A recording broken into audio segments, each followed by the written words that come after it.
Amigos e camaradas, permitam-me que, antes de mais, manifeste as mais cordiais saudações a todos os presentes, a todas as forças e individualidades independentes que, como nós, dão corpo ao projeto democrático e unitário da CDU, nomeadamente o Partido Ecologista aos Verdes e a Intervenção Democrática, e que saúde particularmente João Ferreira, que agora apresentamos como primeiro candidato da nossa lista às eleições do próximo dia 25 de maio.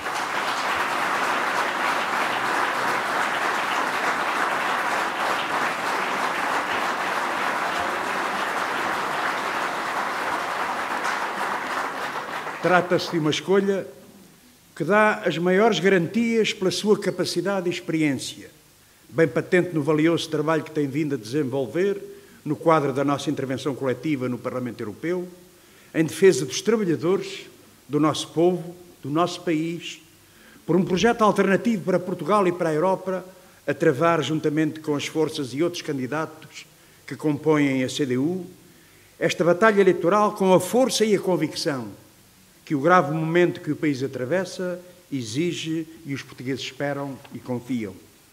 Este é o primeiro e importante momento da intervenção da CDU para se afirmar na atual situação nacional como condição de defesa dos interesses do povo e do país, para se constituir como contribuição para derrotar este governo, para animar todos quantos aspiram a uma ruptura com a política de direita e lutam por uma outra política patriótica e de esquerda. A real situação do país é aquela que cada um dos milhões de portugueses conhece a cada dia e não aquela outra que a propaganda sobre falsos sucessos quer à força instalar na opinião pública. Aquela realidade da procura desesperada por um emprego e que está a levar milhares a emigrar. Aquela realidade dos que, roubados nos seus salários, pensões e reformas, se veem forçados a entregar as suas habitações, a viver pior. Aquela realidade dos que, sem apoio e proteção social, passam por dificuldades extremas e engrossam o número dos cerca de 3 milhões de portugueses lançados na pobreza. É esta a realidade social de um país definhado economicamente, sem procura interna e sem investimento, incapaz de assegurar o indispensável crescimento económico. Um país que, por opção das suas políticas, está a desbaratar recursos e setores estratégicos, a entregar ao capital transnacional as alavancas que seriam necessárias ao desenvolvimento soberano, está submetido ao efeito asfixiante de uma dívida impagável, em nome da qual assenta a cruzada de exploração, liquidação de direitos e aviltante alienação da soberania. Um país sujeito a um programa de agressão concebido, apoiado e estimulado pelas troicas nacional e estrangeira, que intensificou nos últimos 3 anos o rumo de desastre que sucessivos governos do PS, do PSD e do CDS conduziram ao longo de 38 anos de política de direita. Uma realidade indissociável também de quase 3 décadas de integração capitalista europeia e da natureza federalista, neoliberal e militarista que a determina. Um país em que a perspectiva que se apresenta com o atual governo e a atual política, designadamente com as mais recentes medidas tomadas no âmbito do Orçamento Nacional, é o do agravamento de todos estes graves problemas.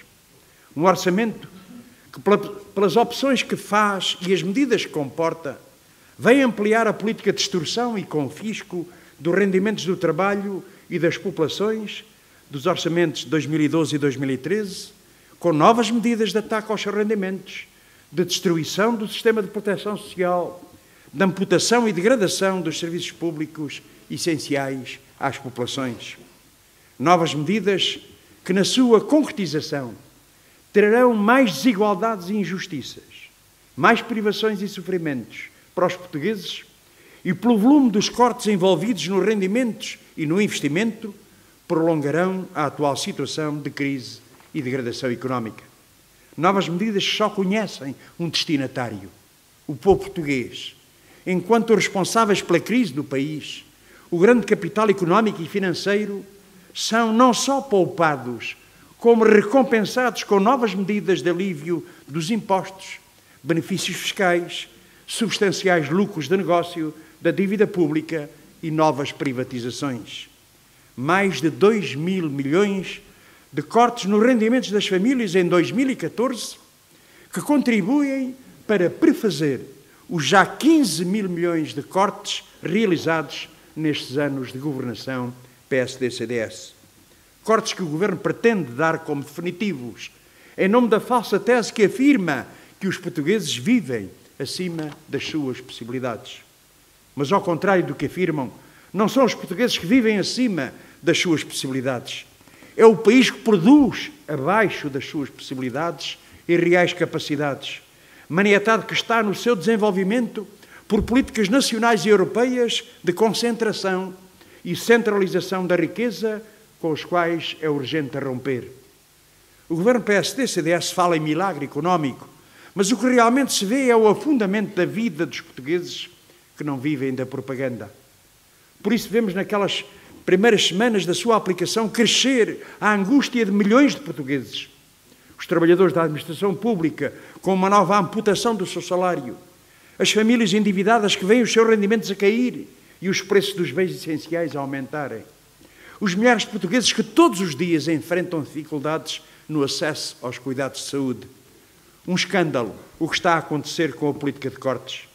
Os aposentados que são vítimas de um novo assalto às suas reformas. Os desempregados cuja maioria deixou de ter acesso ao subsídio de desemprego. Os muitos milhares que veem cortadas as prestações sociais e que ficam por conta das instituições de caridade.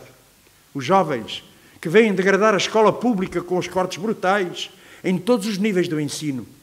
Os trabalhadores científicos, vítimas de um processo de desvalorização do seu trabalho e o desmantelamento do sistema científico e tecnológico nacional.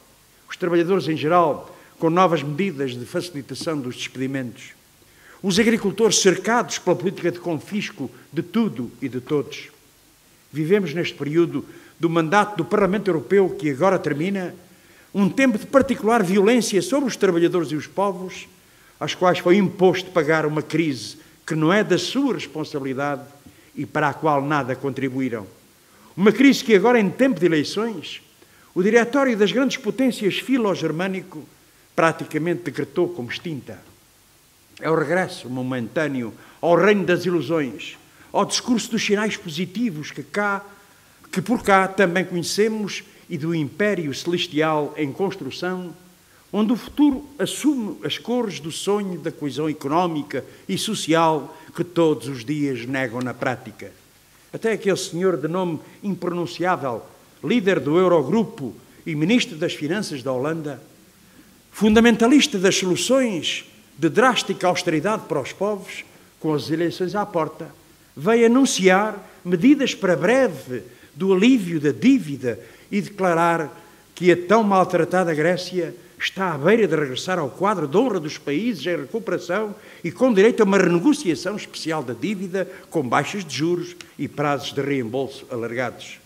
É a União Europeia cor-de-rosa à beira das eleições para o seu Parlamento. Mas ninguém se iluda. Com essa União Europeia das políticas e dos políticos siameses, a União Europeia dos senhores Dupont e Dupont, da direita e da social-democracia, que apenas transpiram o mercado por todos os poros, uns e outros a prometerem novos e distintos rumos, mas que acabam sempre de mãos dadas, como na Alemanha, agora a seguirem a mesma rota que o grande capital monopolista impõe, sob o alto comando da senhora Merkel, ou dar o dito por não dito, e a renunciar à tão cantada mudança de rumo e de estratégia, como fez Hollande, a grande referência e a esperança da social-democracia caseira para mudar a Europa, mas que de tudo abdicou em nome do tal pragmatismo e lucidez que os mercados impõem. Justificam tudo e fazem o que sempre têm feito. Por cá é a mesma lógica, a mesma estratégia que impera. Temos um governo que se constitui já em comissão eleitoral, na tentativa de a todo custo contrapor as consequências desastrosas da sua política a promessas de um novo e radioso destino para o país e para os portugueses. Tal não é a distinta lata que já prevêem adiar a aplicação de mais um corte no valor das pensões e das reformas, para depois, em junho, apresentar a fatura por junto e em dobrado. Um governo que não só lança uma campanha de propaganda sobre a recuperação inexistente, como anuncia, para um futuro próximo, medidas contrárias à de que hoje está a aplicar de forma brutal e drástica. Um governo que acaba de fazer o maior aumento dos impostos de que há memória e, ao mesmo tempo, anuncia a intenção de os baixar. Dizem que de Espanha nem vem bom vento nem bom casamento. Hoje, o vice-primeiro-ministro, o senhor Dr. Paulo Portas, dizia, lá para 2015 vamos baixar os impostos. É preciso, camaradas, pode não vir bom vento nem bom casamento, mas com esta voz, de certeza, não é uma voz bem-vinda, porque tem, de facto, esta perspectiva de enganar os portugueses, atirando para 2015, data possível das eleições para a Assembleia da República, pensar que pode enganar quem está a ser vítima desta política de saque, de confisco, de roubo no plano dos impostos. Um governo que convida os portugueses a emigrar e promove ativamente a maior fuga de pessoas altamente qualificadas do país. Ao mesmo tempo se apresenta, como na semana passada, a anunciar pomposamente o lançamento de uma campanha e de uma estratégia que diz de ser de atração dos talentos. Hoje vemos-los a fazer passar a ideia de que estão a fazer um esforço hercúleo para o que chamam uma saída limpa do pacto de agressão. Uma saída sem programa cautelar. Mas se há coisa que os portugueses podem acreditar e levar a sério, é que com este governo e esta política nacional e europeia não há saídas limpas. Temos pela frente muito trabalho. Temos pela frente muito trabalho de denúncia, de esclarecimento sobre os verdadeiros objetivos das políticas em curso, mas também das falsas soluções alternativas. Os resultados desastrosos da integração capitalista europeia, para além das suas consequências devastadoras, não ilibam os sucessivos governos do PS, do PSD, sozinhos ou aliados, que não só apoiaram as orientações e opções associadas ao processo de integração, como as invocaram para prosseguir e intensificar a sua política ao serviço dos interesses do grande capital. A rejeição de qualquer formas de perpetuação da política de extorsão de rendimentos e recursos naturais é condição para afirmar o direito a um desenvolvimento soberano de acordo com os interesses dos trabalhadores, do povo e do país. Indissociável da luta pela demissão do governo, a convocação de eleições legislativas, o reforço da CDU nas eleições do próximo dia 25 de maio constitui um fator essencial para constituir um fator de demissão do governo e a convocação de eleições antecipadas, para contribuir para a derrota da política de direita, para assegurar a devolução dos salários e direitos roubados, para afirmar e defender os interesses nacionais, para abrir caminho a uma política alternativa, patriótica e de esquerda. O apoio à CDU e o seu reforço são seguramente uma afirmação dos valores de Abril, neste ano em que se comemora os 40 anos da Revolução de Abril. Mas o reforço da CDU, da sua votação, dando expressão e sentido à vontade de todos quantos têm lutado em defesa dos seus direitos, é a mais sólida garantia para dar força a uma política alternativa, patriótica e de esquerda. Uma política alternativa para devolver aos portugueses a certeza da confiança de que Portugal tem futuro e de que é possível uma outra Europa dos trabalhadores, dos povos, da sua dignidade e felicidade. Maio cai bem na opção da CDU. Muito obrigado.